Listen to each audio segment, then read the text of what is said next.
Hey guys, thanks for tuning in to another video on ForgottenWeapons.com. I'm Ian McCollum, and I have my pistol case from Manurhin, now owned by Beretta. So this is, of course, an MR73.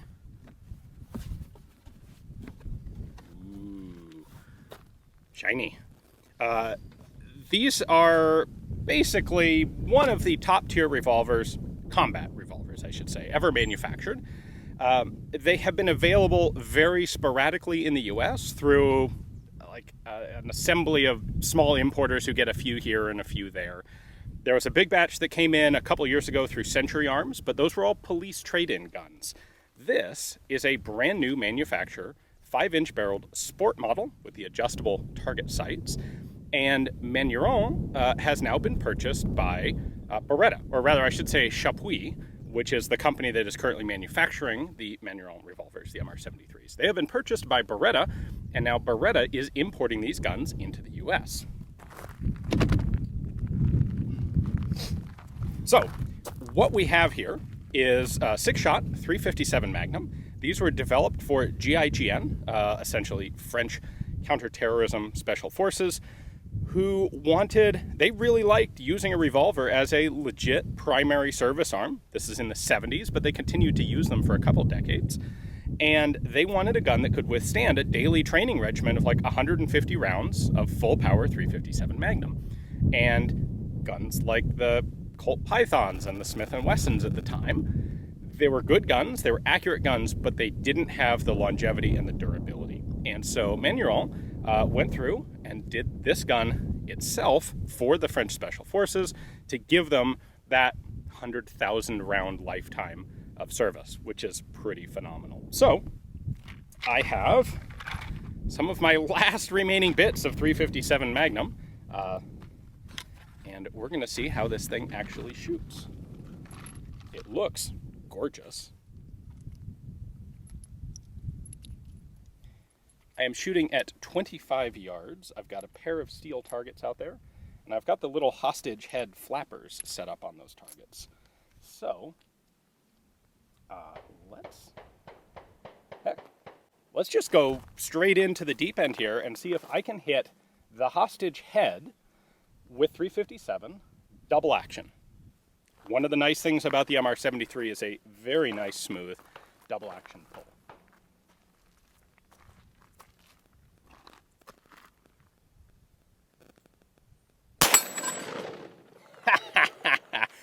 Yep, that's what an MR7, that's the MR73 in a nutshell right there.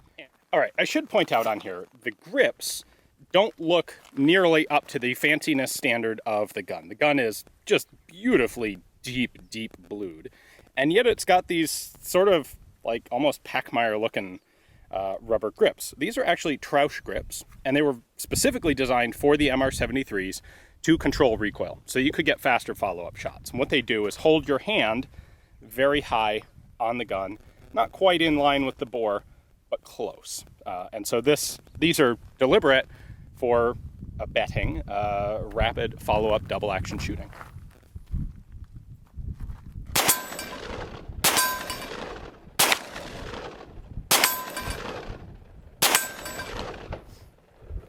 Four out of 5. I'm not exactly special forces myself. So there are people who will claim that there are other guns that are better revolvers, higher quality revolvers, and there's probably a few out there somewhere. Court certainly can make a claim to being on par with a Manurhin MR73. The difference is what most really high-end sporting revolvers offer is finish quality and accuracy.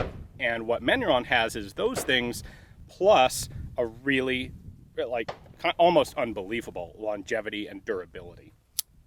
And that comes from the fact that this is from a military background and not from a sporting background. All right, got a paper target. Again, we're at 25 yards. We'll do this single action and see how good of a group I can get, with the caveat that I did some bullseye pistol shooting about 15 years ago, well, 10 years ago, and haven't done a ton since.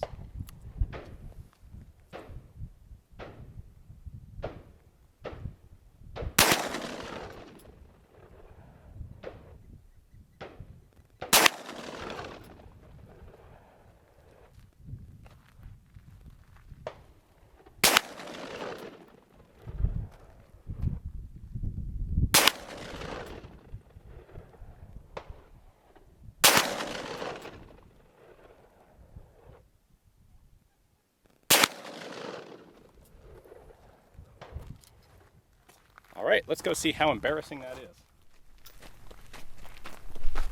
Oh, man. Woo. So, let's see. Let's take a look at this target there, because you only heard 4. Okay, so I threw 2 of them, but dang. That is better than I expected if I, well, only count those 4. But like I said, I am by no means a precision pistol shot. Wasn't to start with, certainly not anymore. But, man, it's a nice shooting gun. All right, I'm giving myself a handicap here and moving up to the 15-yard line. And we're going to do some more shooting at the those hostage heads. There are a number of very famous counterterrorism incidents where the MR73 was, in fact, used as a primary weapon and used to very good effect. By the way, they also have an 8-inch version of these that GIGN used in small numbers, outfitted with scopes and bipods, which is a super cool variation that I have a whole video on that pattern. So I'll link to that at the end of this if you're interested in it. Let's see, double action, 15 yards, the little mini-sized hostage heads.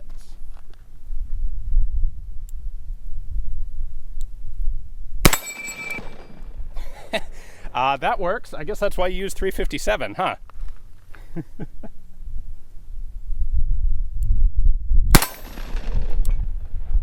And that one has failed to bounce all the way.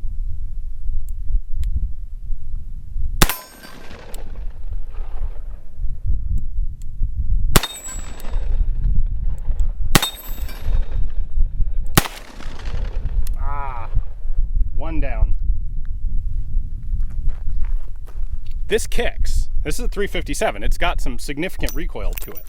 But the grips really do what they're supposed to do, keeping the bore down. It's kicking straight into your hand. It's not jumping way up, which is really cool. I can certainly see the appeal of these. The reason that GIGN took so long before they actually went to semi-auto pistols was this is reliable. This will always go off. And I talked about this when I talked in the video where I talked about their scoped pattern. In the early days of police semi-auto handguns, those guns weren't as reliable as we're used to expecting today. And they would periodically malfunction. Not that often, but every once in a while. And every once in a while was too often for an organization like GIGN that was going to be busting into hijacked airliners and shooting people in very tight confines with very close hostage no-shoot sort of setups. And so they went with a 357. They figured 6 shots is pretty much enough to get the job done, and you can 100% rely on those 6 shots. I get it. All right, so still at 15 yards. I'm going to go ahead and do 6 rounds of rapid fire on the steel, double action only. So this gun is on loan from Beretta for review. Definitely having a good time with it here. They did ask me to point out that it may take some time if you order one of these before you can get it at this point. The factory, Chapuis, is dead set against reducing their quality standards to increase manufacturing volume, and there is a tremendous amount of hand fitting time that goes into each one of these guns. So Beretta made a bit of a splash with their introduction of these on the market and their ability to actually import them regularly and effectively, and they kind of went through all of the available stock, and it will take some time for them to catch up. So if you want one of these, the good news is you've got plenty of time to save up your pennies because they are expensive. The bad news is it may take a little while before they're available.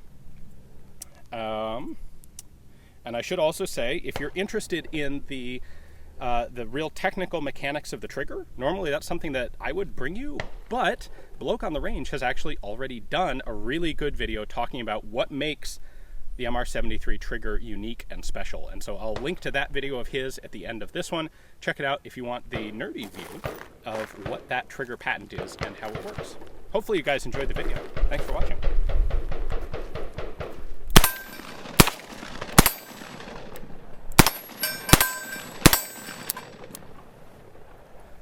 Okay, not the most impressive thing ever, but it is fun.